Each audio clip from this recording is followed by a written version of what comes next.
Hello everyone, ఈరోజు మన సాహిత్యం ఛానల్లో మనం చెప్పుకోబోతున్న కథ కళ్ళజోడు. కథ రాసిన వారు ఆర్సి కృష్ణస్వామిరాజు, చదువుతున్నవారు బివి సుకన్య.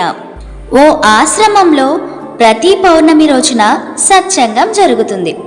ఒక కంటి అద్దాల వ్యాపారి అక్కడికి క్రమం తప్పకుండా వెళ్ళేవాడు.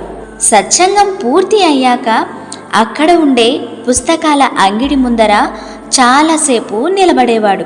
చివరిగా తనకు నచ్చిన ఆధ్యాత్మిక పుస్తకాన్ని బేరమాడకుండా కొనేవాడు. ఆ పుస్తకాల అంగడి యజమాని ఎంతో ఆధ్యాత్మిక చింతన ఉన్నవాడు. ఆశ్రమానికి వచ్చిన ప్రతిసారి అద్దాల వ్యాపారి పుస్తకాలు కొనడాన్ని అతడు ఆసక్తిగా గమనించాడు. ఒక పౌర్ణమి రోజు సాయంత్రం, మీరు మంచి చదవరిలాగా ఉన్నారు, అందుకే ఏమాత్రం ఖర్చుకు వెనకాడకుండా పుస్తకాలు కొంటూ ఉంటారు. ఏ నెల కొన్న పుస్తకాలు ఆ నెల చదివేస్తారా అని అడిగాడు అంగడి యజమాని. నేను పుస్తకాలు చదువుతానని మీకు ఎవరు చెప్పారు? నేను పుస్తకాలను కొంటానే కానీ చదవను అని బదులిచ్చాడు అద్దాల వ్యాపారి.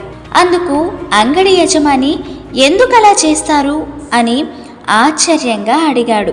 పుస్తకాలు కొంటే మంచిదేనని నా చిన్నప్పుడు మా నాన్న చెప్పేవాడు, అందుకని కొంటున్నానని సమాధానమిచ్చాడు అద్దాల వ్యాపారి. చిన్న నవ్వు నవ్విన అంగడి యజమాని, పుస్తకాలు కొంటే ఏదో ఒకరోజు చదువుతారని మీ నాన్న అలా చెప్పి ఉంటాడు. పుస్తకాలను కొని ఇంట్లో పెట్టుకుంటే ఏం లాభం? పుస్తకాలు కొనడం మంచిదని తెలిసిన మీకు వాటిని చదవడం కూడా మంచిదని తెలిసే ఉండాలి. మనం అనేక మంచి విషయాలను వింటాము, తెలుసుకుంటాము, అయితే ఆచరించడానికి వెనుకాడతాము. కార్యాచరణలో పెట్టడానికి వాయిదాలు వేస్తాము. పుస్తకాలను కొని అలంకరణగా ఇంట్లో పెట్టుకుంటే ఏమి ఉపయోగం? ఇకనైనా చదవడం ప్రారంభించండి అని సలహా ఇచ్చాడు. నిజమే, కళ్ళు ఉంటేనే కదా కళ్ళజోడు ఉపయోగం. కళ్ళే లేకుంటే ఎంత ఖరీదైన కళ్ళజోడు అయినా నిరుపయోగమే కదా.